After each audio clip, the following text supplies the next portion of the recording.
Hi friends, welcome back to my channel. അപ്പം മാരാരുടെ പുതിയ ഇന്റർവ്യൂ വന്നിട്ടുണ്ട്. മൂവി വേൾഡ് മീഡിയ എന്ന് പറയുന്ന ചാനലിൽ ഹൈദരാലിയാണ് ഇന്റർവ്യൂ ചെയ്യുന്നത്. ഒരുമാതിരി എല്ലാ കാര്യങ്ങളും ഒരു ക്ലാരിറ്റി കിട്ടിയിട്ടുണ്ട് അതിനകത്ത്. പക്ഷേങ്കിലും വേറൊരു കാര്യം പറയാനുള്ളതെന്ന് വെച്ചാൽ ആങ്കർ ആയ ഹൈദർ മാരാരെ കൊണ്ട് ഒന്നും സംസാരിക്കിപ്പിക്കില്ല. പുള്ളിക്ക് ആകെ അറിയേണ്ട കാര്യം ഏഷ്യാനെറ്റിന്റെ തലപ്പത്തിരിക്കുന്ന ആ രണ്ട് വ്യക്തികളുണ്ടല്ലോ, സ്ത്രീകൾ അത് ദുരുപയോഗം ചെയ്യുന്ന പറയാം, ആ രണ്ട് വ്യക്തികളുടെ പേരറിയണം. മാരാർ എന്തെല്ലാം പറഞ്ഞ് വിശദമായിട്ട് ഓരോ കാര്യങ്ങൾ പറയുമ്പോഴും പുള്ളി ഇടയ്ക്കിടയ്ക്ക് കയറി ചോദിക്കുന്നുണ്ട്, ആ രണ്ട് വ്യക്തികളുടെ പേര് പറയാൻ എന്താ മാരാർക്ക് ഇത്ര മടി? പേടിയാണോ മാരാർക്ക്? അത് പറഞ്ഞൂടെ ഇത് തന്നെ ചോദിച്ചോണ്ടിരിക്കുന്നത്. അപ്പൊ ഇനിയുണ്ട്, അതിന്റെ ബാക്കി ഭാഗം വരുന്നുണ്ട്, കണ്ടിന്യൂ ചെയ്യുന്നുണ്ട്. പക്ഷെ മാരാർ കുറച്ച് കാര്യങ്ങൾ പറഞ്ഞു ഇവിടെ പറയാം. മാരാർ ആദ്യമേ തന്നെ പറഞ്ഞു, വൈൽഡ് കാർഡ് ആയിട്ട് പോയതിൽ ഏറ്റവും കൂടുതൽ ബിഗ് ബോസിന്റെ ചരിത്രത്തിൽ തന്നെ ഇത്രയധികം വോട്ട് കിട്ടിയ ഒരാളും ഇത്രയും ജനങ്ങൾ ഇഷ്ടപ്പെട്ട വ്യക്തി സിബിൻ തന്നെയായിരുന്നു. അത് ശരിയാണ്, സിബിന്റെ അവിടുത്തെ എന്റർടൈനർ ആയിട്ട് ഉള്ളതുകൊണ്ട്. എന്നാൽ ബാക്കിയുള്ള കാര്യത്തിൽ പുള്ളി പ്രതികരിക്കുന്ന രീതിയും എല്ലാം വെച്ച് നമ്മൾ ആ ഓരോ ചിരിക്കുന്ന ഒത്തിരി കാര്യങ്ങൾ പുള്ളി അവിടെ ചെയ്തിട്ടുണ്ട്. ആ ഒരു ആഴ്ച രണ്ടാഴ്ച നിന്നപ്പോഴത്തേനും പുള്ളി അവിടെ അടിച്ച് നിരപ്പാക്കിയിട്ടുണ്ടായിരുന്നു. അപ്പൊ ജനങ്ങൾക്ക് അത് ഇഷ്ടപ്പെട്ടിട്ടുണ്ടായിരുന്നു. പലരും കമന്റ് എഴുതുന്നു, ഞങ്ങൾ ഇനി കാണുകയില്ല സിബിൻ പോയോണ്ടത്. അപ്പൊ സിബിന് ആ പറയുന്നത് ശരി. അപ്പം മാരാര് പറയാണ്, സിബിൻ ലാലേട്ടൻ പറഞ്ഞ ലക്ഷക്കണക്കിന് ആൾക്കാരുടെ അഭിപ്രായമാണ് ഇതെന്ന് ലാലേട്ടൻ ഒന്ന് പറഞ്ഞപ്പോഴത്തേന് നീ തകർന്നു പോയോ? എന്നെയാണെങ്കിൽ മധുവിന്റെ പ്രശ്നം, മുണ്ടുപൊക്കിയ പ്രശ്നം, ശോഭയുടെ പ്രശ്നം, അങ്ങനെ എന്തെല്ലാം കാര്യത്തിൽ ആഴ്ചയെ വന്ന്, അത് ശരിയാണ്, ആഴ്ച വന്ന് ലാലേട്ടൻ പറയുമ്പോ മാരാര് സോറി ലാലേട്ട ഇങ്ങനെ പറയുന്നത് നമ്മൾ കാണാറുണ്ട്. അപ്പൊ അങ്ങനെ പറഞ്ഞിട്ട് ഞാൻ അവിടെ നിർത്തിയിട്ടുണ്ട്. കൺഫെഷൻ റൂമിൽ വിളിച്ച് മാരാർക്കെതിരെ കേസുണ്ടായിരുന്നു എന്നൊക്കെ പറഞ്ഞിട്ടുണ്ട്. പക്ഷെ കേസൊന്നും ഇല്ല നിലവില്.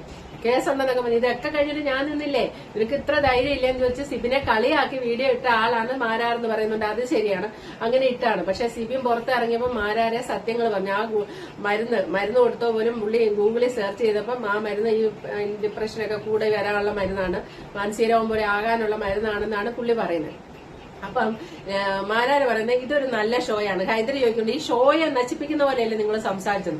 പക്ഷെ ഷോ അന്നേരം പറയുന്നുണ്ട് ഇതൊരു നല്ല ഷോയാണ്, ഷോയെ നശിപ്പിക്കാൻ ഉദ്ദേശിച്ച് പറഞ്ഞിട്ടില്ല.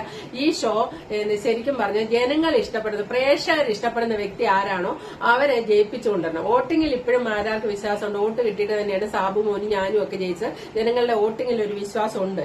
അതുകൊണ്ട് പറയുന്ന പ്രേക്ഷകർ ഇഷ്ടപ്പെടുന്നവരെ ജയിപ്പിക്കണം. ആ ജയിപ്പിക്കാതെ ഇവർ ഈ തലപ്പത്തിരിക്കുന്ന രണ്ട് വ്യക്തികളുടെ ഇഷ്ടം എന്താണോ ആ ഇഷ്ടത്തിന് ുള്ളവരെ ജയിപ്പിക്കുന്ന രീതിക്കാണ് മുന്നോട്ട് പോകുന്നത്. അത് പാടില്ല, അതിനെതിരെയാണ് പ്രതികരിക്കുന്നത്. ആ രണ്ട് വ്യക്തികളെ ഏഷ്യാനെറ്റിലുള്ളവർക്ക്, ഏഷ്യാനെറ്റ് ബാക്കിയുള്ളവരും കൂടെ അറിയാൻ വേണ്ടിയാണ് ഈ വിവാദ പരാമർശം നടത്തിയത്. ഈ രണ്ട് വ്യക്തികളെ കുറിച്ച് അവരും അറിയണമെന്ന്. കാരണം മാരാരെ ജയിപ്പിക്കരുതെന്നായിരുന്നു അവർക്ക്. അതുകൊണ്ട് അവർ പഠിച്ച പണി പാനിട്ട് നോക്കിയപ്പോൾ ക്രിയേറ്റീവ് ഹെഡ് ആയിട്ടുള്ളവർ അത് സമ്മതിച്ചില്ല. അപ്പൊ അതിനുവേണ്ടി ആ രണ്ട് ഹെഡുകളെ ഇപ്പം ഈ പ്രാവശ്യം സീസൺ 6 അവരെ മാറ്റിയെന്നാണ് പറയുന്നത്. അപ്പൊ ഈ തലപ്പത്തിരിക്കുന്നവർക്ക് വളരെയധികം സ്വാധീനമുണ്ട്. പിന്നെ മാരാര് പറയുന്ന മറ്റൊരു കാര്യം എന്താണെന്ന് ചോദിച്ചാൽ, പുള്ളി ഈ വിവാദ പരാമർശങ്ങൾ ഇത് പറയുമ്പോൾ ഇത് കുറച്ച് ജനങ്ങളിൽ വിശ്വാസതയുണ്ട്. അത് സത്യമാണ്. പുള്ളി ബിഗ് ബോസിൽ പോയതായതുകൊണ്ട് നമുക്കിതൊരു വിശ്വാസത. അതേസമയത്ത് സൂരജ് പാലക്കാരൻ 2 പ്രാവശ്യം ഓഡിഷന് പോയതാണ്. പക്ഷെ പുള്ളി റിജക്റ്റ് ആയി. അന്നേരം ആ പുള്ളി വന്നിരുന്ന് അതും ഇതൊക്കെ പറയുന്നുണ്ട്. അതാരും വിശ്വസിക്കുകയല്ല, അല്ലെ ആരും മൈൻഡ് ചെയ്തില്ല.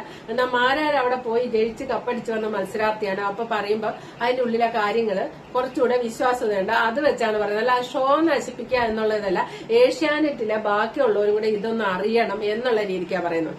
പിന്നെ ഇനി ആ കാസ്റ്റിംഗ് ഹൗസിനെ പറ്റിയൊക്കെ പറയുന്നത് നമുക്കൊന്ന് കേൾക്കാം. ജസ്റ്റ് ഒന്ന് കേട്ടല്ലോ. അപ്പം സ്ത്രീകൾക്ക് അവര് വോയിസ് അയച്ചിട്ടുണ്ട്. മാരാർക്ക് വാട്സാപ്പിൽ വോയിസ് ഉണ്ട്. അതിന് വിധേയമായിട്ടുള്ള സ്ത്രീകൾ ആയിട്ടുള്ള മത്സരാർത്ഥികളുണ്ട്. പക്ഷെ സീസൺ 5 അല്ല. പ്രത്യേകിച്ച് ഓർക്കുക, സീസൺ 5 തൊട്ട് മുന്നേ ഉള്ള കാര്യമാണ്. പൈസയായിട്ടാണ് വിളിക്കുക. അതെന്താ സംഭവിക്കാന്ന് വെച്ചാൽ, സെലക്ഷൻ സമയത്ത് ഇവര് പറയും, അയ്യോ നിങ്ങളെ സെലക്ട് ചെയ്യില്ലായിരുന്നു, മറ്റുള്ള ഒരു പാനലായിരിക്കുമല്ലോ, അപ്പൊ സെലക്ട് ചെയ്യില്ലായിരുന്നു, ഞങ്ങൾ രണ്ടുപേര് അത്രമേൽ പറഞ്ഞുകൊണ്ടാണ് നിങ്ങളെ സെലക്ട് ചെയ്തിരിക്കുന്നത് എന്ന് പറയും. അപ്പൊ പിന്നെ സെലക്ഷൻ ആ ചെയ്തതിന് വേണ്ടി ഇവർക്ക് കിട്ടുന്ന പൈസയുടെ പകുതിയോളം കൊടുക്കുക. പിന്നെ മറ്റുള്ള ദുരുപയോഗങ്ങൾ സ്ത്രീകൾ സമ്മതിച്ചു കൊടുക്കുന്നുണ്ട്. അങ്ങനെയുള്ള രണ്ട് വ്യക്തികൾ ഉണ്ടായിട്ടുണ്ട് ഇതിന് മുന്നേ പോയ സീസണുകളിൽ. അതായത് സീസൺ 5 തൊട്ട് മുന്നേ നടന്ന സീസൺ 1 തൊട്ട് 4 വരെയുള്ള സീസണുകളിൽ നടന്നിട്ടുണ്ട്. അവര് വോയിസ് മെസ്സേജ് അയച്ചുകൊണ്ട്. പക്ഷെ അത് ആ രണ്ട് വ്യക്തികളുടെ പേര് പറയേണ്ട കാര്യമില്ല. അത് അഖില് പറയുന്ന ഒരു ഭാഗം ശരിയുണ്ട്.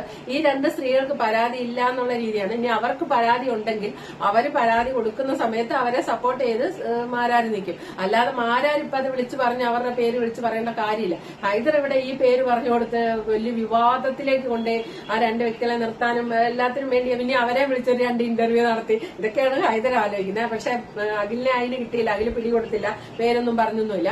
അപ്പൊ ഈ പ്രത്യേകിച്ച് നോട്ട് ചെയ്യേണ്ട പോയിന്റ് ഇതാണ്, ഇതിനു മുന്നേ ഈ സീസൺ 5 അങ്ങനെ ആരും പറഞ്ഞില്ല. പൈസയുടെ പ്രശ്നം സീസൺ 5 നടന്നതായിട്ട് പറയുന്നു. അത് വ്യക്തമായിട്ട് അങ്ങോട്ട് പറഞ്ഞില്ല. പുള്ളി നടന്നതായിട്ട് പുള്ളിക്ക് അറിയാം. അപ്പൊ ആങ്കർ ചോദിക്കുന്നുണ്ട് അതൊക്കെ അഖിലിന്റെ ഓരോ സംശയം തന്നെ എന്നൊക്കെയുള്ള രീതി ചോദിക്കുന്നുണ്ട്. പിന്നെ ലാലേട്ടന്റെ കാര്യം പറയുന്നത്, ലാലേട്ടൻ നമ്മളൊക്കെ പറഞ്ഞ പോലെ തന്നെ ലാലേട്ടന് ഇവർ എഴുതി കൊടുക്കുന്നതാണ് ലാലേട്ടൻ പറയുന്നത്. അല്ല ലാലേട്ടൻ ഇതിന്റെ അകത്ത് ഈ ഷോ കാണുകയും എടുക്കുകയും ഒന്നും ചെയ്യുന്നില്ല, എഴുതി കൊടുക്കുന്ന പറയും. അത് ഈ പറയുന്ന പോലെ ഇവരുടെ സ്വാർത്ഥ താല്പര്യങ്ങൾക്ക് വേണ്ടിയുള്ളതൊക്കെയാണ് അവർ എഴുതി കൊടുക്കുകയും ചെയ്യുന്നത്. അങ്ങനെ ഒരു പ്രശ്നം ഇതിനകത്തുണ്ട്. അതാണ് സിബിനെ ഇത്രയധികം പറയാൻ കാര്യം. സിബിനെ ഇവർ വിചാരിച്ചത് ചുമ്മാ വന്നൊരു എന്റർടൈനർ ആയിട്ട് പോകും, വെറുതെ വന്നു പോകുന്നു. പക്ഷെ ഇവര് ചിന്തിച്ചതിന്റെ അപ്പുറം ടൈറ്റിൽ വിന്നർ ആകാനുള്ള ഒരു തയ്യാറെടുപ്പ് പോലെ സിബിൻ നേരെ കുതിച്ചു മുകളിലേക്ക് ഉയർന്നു.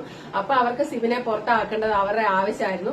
അവർക്ക് താല്പര്യമുള്ള ചില കക്ഷികൾ അവിടെ ടൈറ്റിൽ വിന്നർ ആയിട്ട് പറഞ്ഞേ, സിബിൻ അവിടെ നിന്നാൽ ശരിയാവില്ലാത്തതുകൊണ്ട് അവർ സിബിനെ ഈ പരുവത്തിലാക്കിയതാണ്. സിബിൻ തീർച്ചയായിട്ടും എന്തൊക്കെയാ സംഭവിച്ചെന്നുള്ളത് നല്ലൊരു ഇന്റർവ്യൂ ആയിട്ട് പറയും എന്നാണ് മാരാര് ലാസ്റ്റ് പറഞ്ഞു വെക്കുന്നത്. അപ്പൊ okay, thank you for watching. അടുത്ത വീഡിയോ കാണാം. ആദ്യമായിട്ട് കാണുന്നവർ ചാനലൊന്ന് സബ്സ്ക്രൈബ് ചെയ്യാൻ മറക്കല്ലേ.